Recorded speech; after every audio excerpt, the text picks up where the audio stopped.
What's up, gang? This is Dominic D'Angelo of adfreeshows.com, SEScoops.com, and OneTrueSportTV.com. I am live here, as usual, every Monday through Friday to talk a little pro wrestling with you. Robert, still the voiceless of the voiceless. I did send him a link. Let me make sure I did send him the link. But I did send him a link in case he can make it, but completely understandable if he cannot. We all wish Robert to feel better. I want to hear. I mean, you could. He did do a run-in for Working Stiff, so there's a new Working Stiff episode up. And let me say, his voice, very Fabio-esque. Sounds very, very good. So be sure to check that out, that new episode out. That just dropped yesterday evening. But I'm here with you guys. I have a blue moon.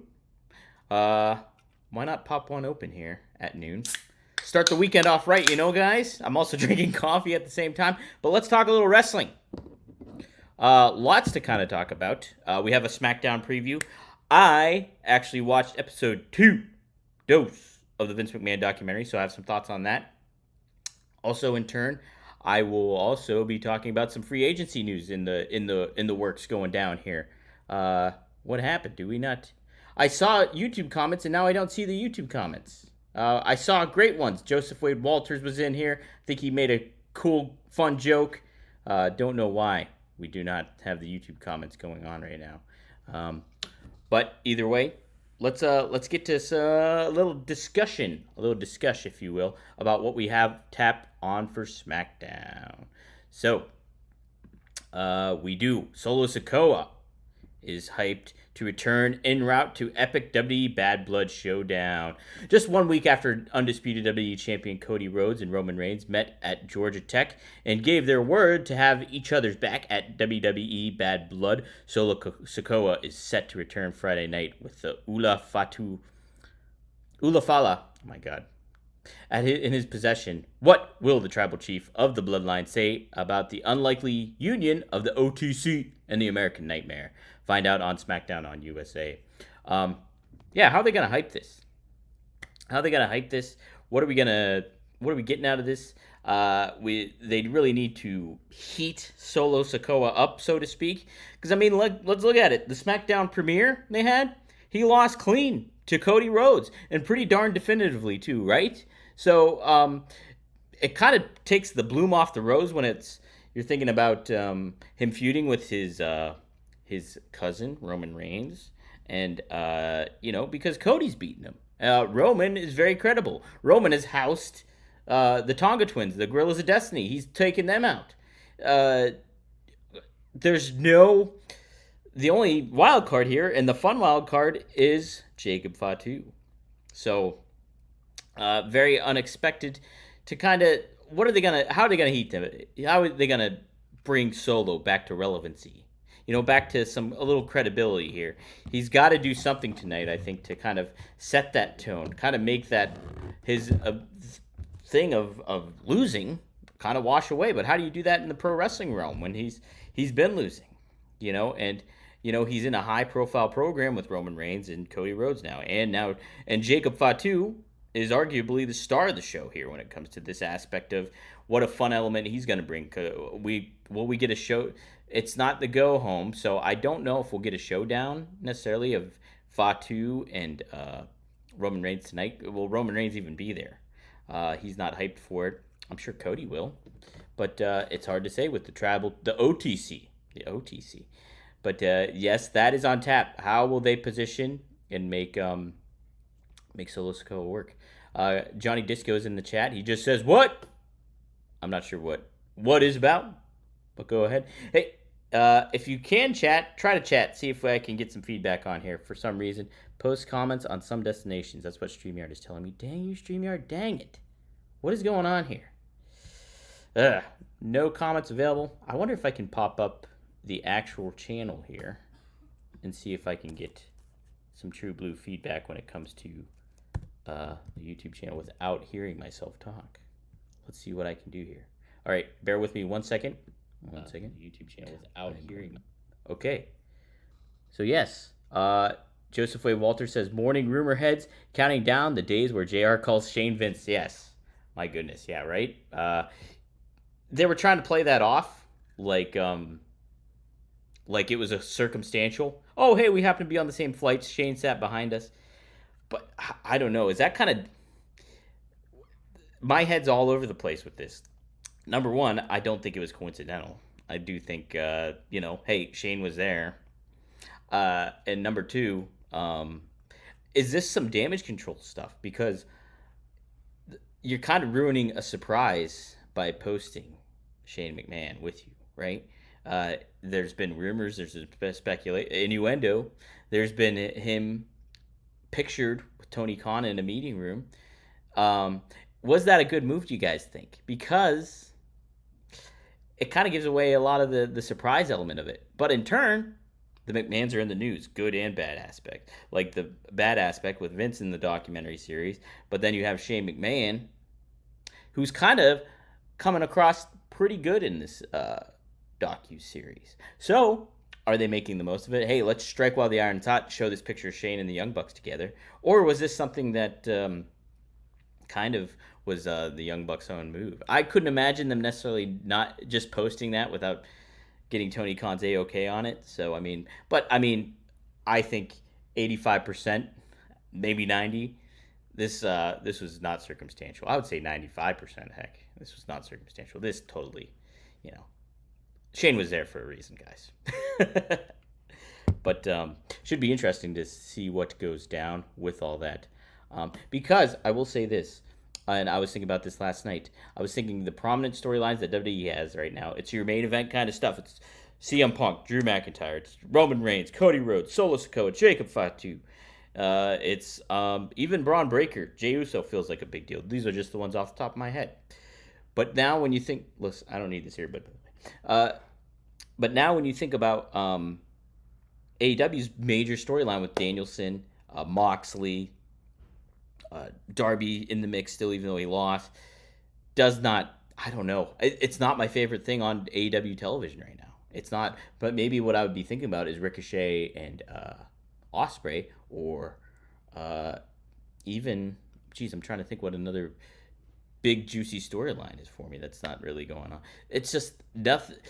People are there, talent's there. You don't know exactly what's going to happen, but nothing really feels like this huge deal with AEW, right? Like, there's nothing that I'm like, oh, I have to see what goes on next week. Like this Danielson storyline. Oh, he's one of my favorite wrestlers, is going to retire, and he's injured, and he's this new faction is kind of taking over, and it looks like he might lose at Wrestle Dream. Like, we're just counting down the minutes now until Danielson loses, and then we don't see him for a while. And there's been nothing that really connects me with AEW and what I want to see from them. WWE, on the other hand, has been doing a very great job with this kind of stuff and making a lot of elements feel big time. And in turn, you're also making a lot of your whole roster feel intriguing. Like, there's so many people that you can latch on to in WWE right now. Like Jey Uso wins the championship. He's a single star. He's super over right now. Why not ride that momentum there? And I was initially against that because I was like, oh, man, you got to give Braun an extended title reign. But look, take a step back. You kind of see for what it is. Jey Uso was the hot hand when it comes to crowd reaction, stuff like that. And Braun is equally hot, but he can stand to lose, and you can stand to... I think the time was now to strike with Jey Uso with this championship. It just felt right. You're going to do it. Do it, and I hope they don't play hot potato with the title. That's all I really kind of hope from this. But, geez, so kind of going off the rails with this SmackDown. Also, we'll have Bayley take on Naomi to determine who challenges Nia Jax in a high-stakes tornado tag team match last week. Bayley and Naomi both pinned Nia Jax, leaving it uncertain who will challenge the WWE Women's Champion at WWE Bad Blood. To answer that question, the role model will go battle the Glow, find out who becomes number one contender. So I guess that takes the whole stipulation of Bayley leaving off the table. You want to establish the SmackDown Women's division. You don't have, I think, enough stars right now to do it. It just seems like we've been doing the merry-go-round with Nia Jax, Tiffany Stratton, Naomi, and Bayley. It's like, let's get somebody else on this thing to try this out. So what do you guys hope to see happens? I almost see at this juncture, if you're teasing Bayley to have this match, just have her win. Have her beat Naomi, and then have her face Nia Jax again, and then have her lose to Nia Jax again. And maybe the stipulation's back that if she loses, she leaves SmackDown. I I just think Bayley needs to be repackaged and redone a little bit. I just don't. It's not boom boom. Her babyface run, like I've said several times on here, it's just not clicking. You want to harken back to the kind of the nostalgia days of Bayley, but you want a fresh coat of paint with her too at the same time. What they're doing right now is not really working for Bayley as a babyface. But she's great as a babyface. Let's just find a different lane for her and maybe a different brand for her to be on. All right, we have Andrade once again going to war against Carmelo Hayes. Listen, we thought this series was over. I thought the best of 5 happened, and they were kind of moving on. Doesn't appear that way. After overcoming Carmelo Hayes in their 5th showdown to improve to a record of 3-2 against his adversary, Andrade was sure that his rival with him had concluded. Moments after Andrade came up short against United States champion LA Knight, however, Hayes mocked him and sparked a fierce backstage brawl that set them on a path to another turbulent showdown. You guys like this? Is this feel like treading water though, or does this feel like, hey, I want more from these guys? If you're going by the indication of the latest match, that was great. You want something, you do want a payoff. Is this going to come through somebody's going to get their thing against LA Knight? That's the thing I'm curious about. Is that going to really work? So, or is this going to feel like another kind of lukewarm program where it's just like we're kind of just here. This is another thing to kind of take in. Yeah, will we get LA Knight and somebody else? Will we get LA Knight and Carmelo Hayes, who we initially thought was going to be probably because Carmelo Hayes is more the heel.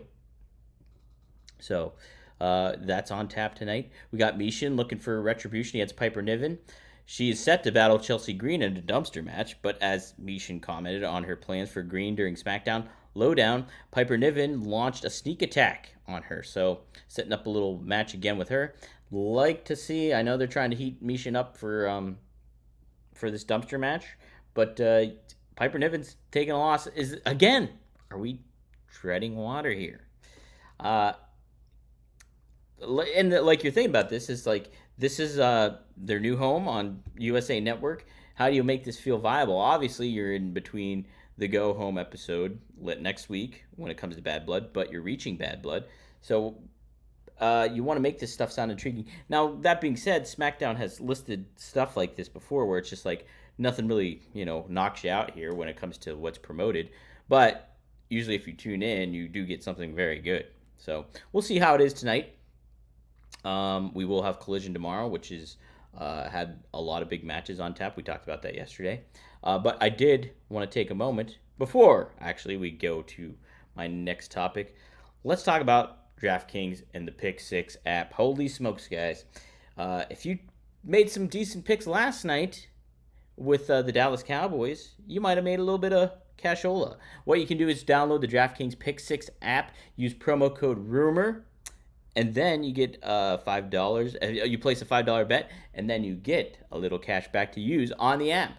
So, yes, if you made some picks last night, more so Dallas Cowboys, anything else like CD Lamb, or maybe what Dak did on the show. I almost said during the game. You might have made a little extra, but you pick 3 players, bet their over and under and what they might do in a certain statistical category, and there you go. You place your bet, and you are good to go. I will do my own bet this weekend again tomorrow, and let you know what it is tomorrow on tomorrow's show. Wait. Today's Friday. Jeez, I should have done it today. Well, let's take a look here real quick. But yes, what you do, you go to the DraftKings Pick 6 app on whether it's an iPhone or whether it's an Android, and you download it, and then you make your picks. So let's see what we got here. We got NFL going. I'm going to take a look at that. Baseball, you can do this on any sport too. You can do this on MLB. You can do this on college football tomorrow. I'm just more right now in tune with the NFL. So let's see. So here you go. Jordan Love, maybe questionable to return, but he's going up against the Minnesota Vikings, a division rival in Green Bay. Will he throw for over 43 yards? I think so. I would place the over on that. I would also place the over on Baker Mayfield throwing for over 232 passing yards against Philly. Their passing game, now Tampa's been taking some losses, but they usually can bounce back from stuff like that. So I think Philly's secondary is not that very good. So I would place a bet on Baker going over. As far as let's get some rushing guys in here real quick, or some receiving guys. Want to see what really pops out to me here. Here you go, Garrett Wilson on the Jets, my New York Jets. 54 and a half receiving yards. Will he get it? Will he not? I would say he would, especially against Denver. Sean Payton has not done himself any favors when it comes to being admired by the New York Jets, and he's coaching the Denver Broncos, so the hammer could be laid down. But yes, download the DraftKings Pick 6 app, use promo code RUMOR, and then make your picks, see what happens, huh? All right, DraftKings, the crown is yours.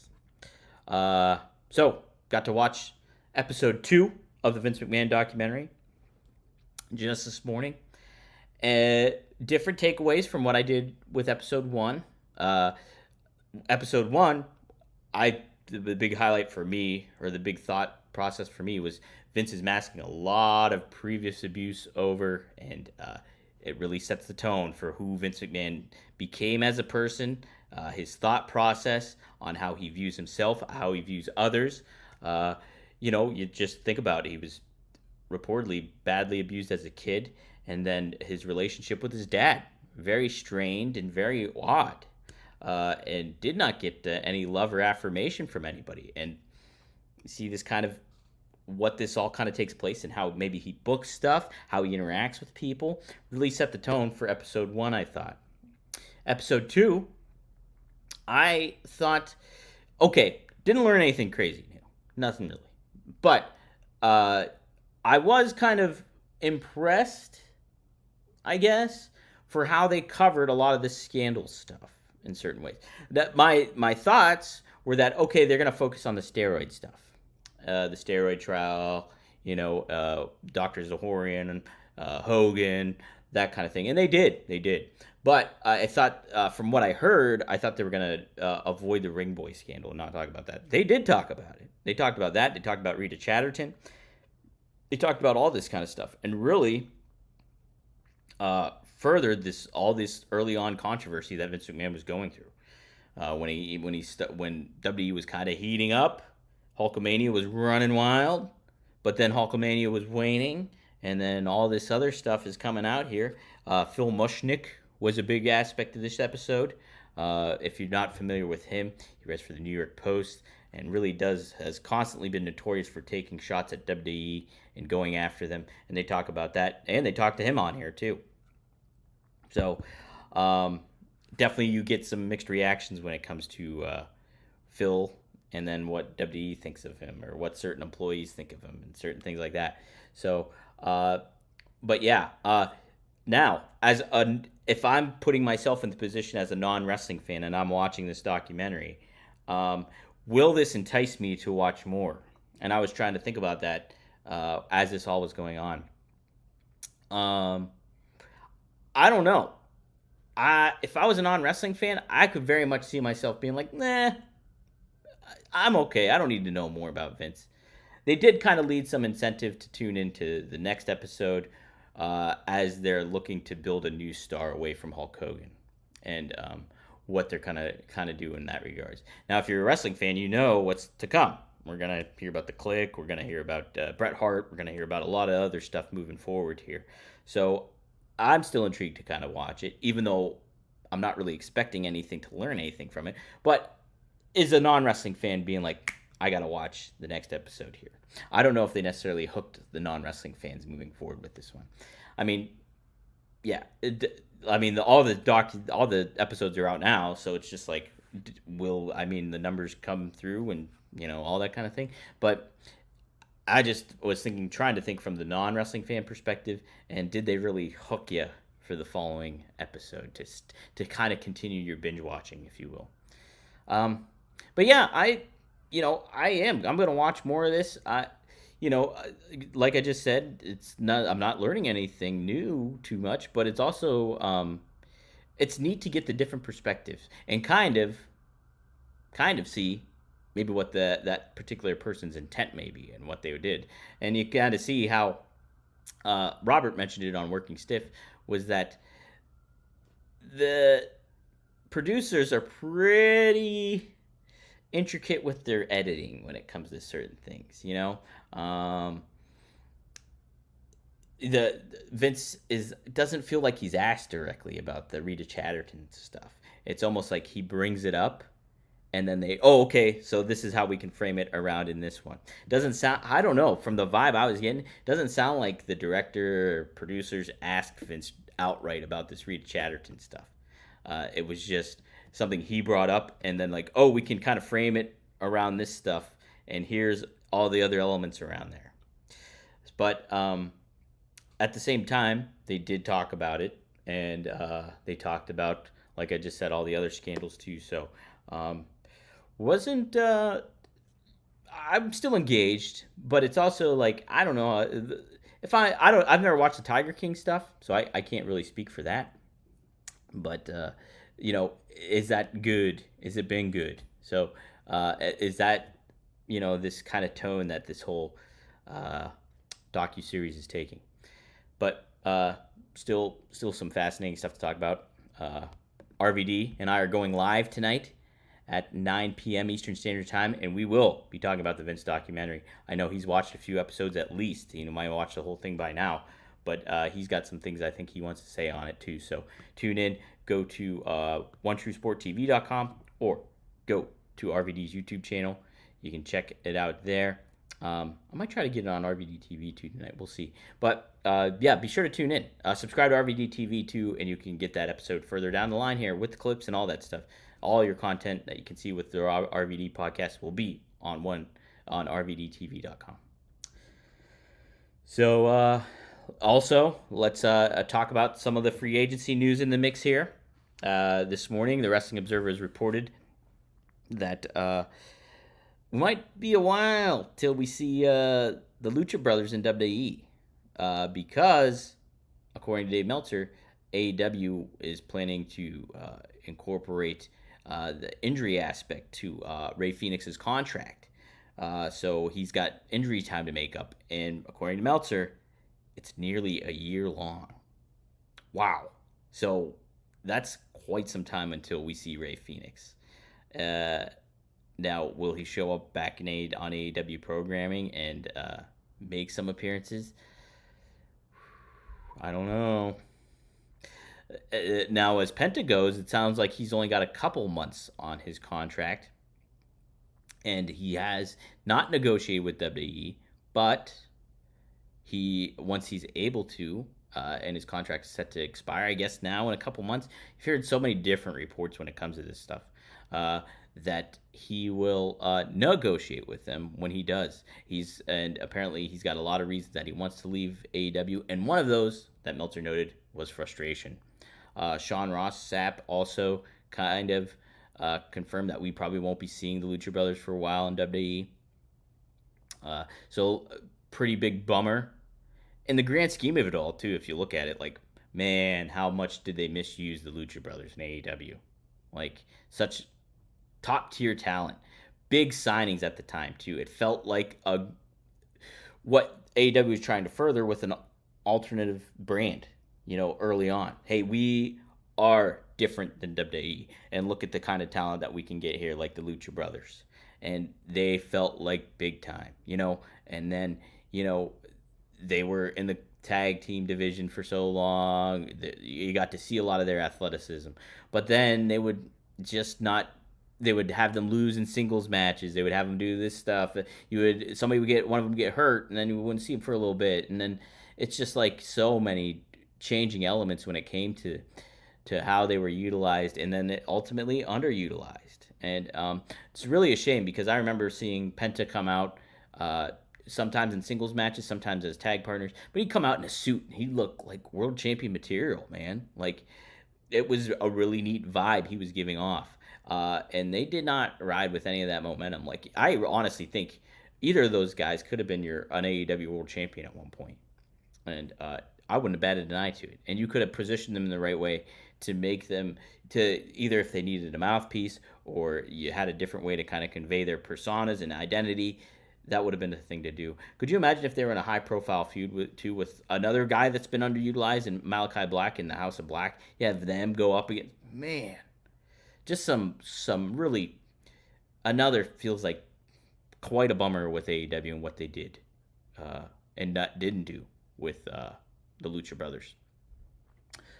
Yeah, they were both AAA champions. Isn't that crazy to think too? They're AAA champions. Why not? Yeah. Penta strutting ass his money. It's true. He's very good. It's like it's such a head scratcher that they did not use them the right way. You think of all the fun stuff they could have done. Just a bummer. It's just a bummer. And now the fact that we might not see them for a while is also an added bummer. It's just, man, like Penta, I believe, is my age, and like I think he's reported before that he's really primarily looking out for his whole family in regards to taking care of them and making sure that they're taken care of. And WWE did make pretty much proposed a good offer for him, and he plans to negotiate with them. So, yeah, I'm happy that we're gonna get to sometimes see them, but it doesn't sound like we're gonna see them for a while. Another name Meltzer mentioned in his newsletter was Dustin Rhodes. The expectation, according to Meltzer, is that he's expected to re-sign with AEW. Dustin would be valuable on either promotion. I think if he was to re-sign with AEW, I would make note to use him a lot more than what they have been on television. Now, granted, he's a double champion right now. He's the ROH Tag Team Champions with Sammy Guevara, and he's the ROH Trios Champions with the Von Erichs, one of my favorite tag teams. So they are using him a little bit more in the right fashion, I would say. But I think he's such a valuable talent. You want to use him even more than what you're doing, and make him like I would say a pretty decently regular figure on your primary programming. So Dynamite, get him in the mix. It just doesn't. So many of these talents feel very underutilized and stuff like that. But either way, I'd be happy for Dustin, seeing him flourish, continue to work in AEW. But I mean, there's a lot of intriguing elements, obviously, if he were to go to WWE as well. So I think Dustin, though, is very focused on his new wrestling promotion, the Rhodes Wrestling Association, I believe it's called, or the Rhodes. It's definitely a Rhodes. Yeah, I think it's the Rhodes Wrestling Association. I think it is, and then his Rhodes Wrestling Academy. So everybody praises Dustin up and down, and for good reason, because he's helped so many talents. The women's division, you hear all the time how great he is at doing that. And then you think about what a good inspiration and good source of information he can be for younger talent too. He's just, they talk about the pillars of AEW. I would say Dustin is actually a pillar of AEW, especially now that Cody's been gone. So it's cool to see him do what he's doing at his age and all the stuff that he's been through. It's really rewarding to see. I love Dustin. He's one of my favorites. And so either way, I'd be happy for Dustin, whatever decision he decides to make. Wrestling Oldhead joins us. I'm super late. I understand Dustin wants to keep wrestling, but I would love to see Goldust in WWE Hall of Fame in Nevada of all places. Yeah, that'd be interesting, right? For that small payoff, I kind of just wouldn't want to see that yet. Dustin's got plenty of years to be inducted into the WWE Hall of Fame. So I'm okay if he wants to continue staying active and all that kind of stuff. I would much rather see him just be a prominent figure on pro wrestling television, because I think there's so much value still in him. Guys, I guess that'll do it for this weekend. Lots to talk about, I'm sure, after Friday settles down. Maybe SmackDown will have some news to take away. Raw, we're heading into Bad Blood, so I'm sure we'll have some good stuff to preview there.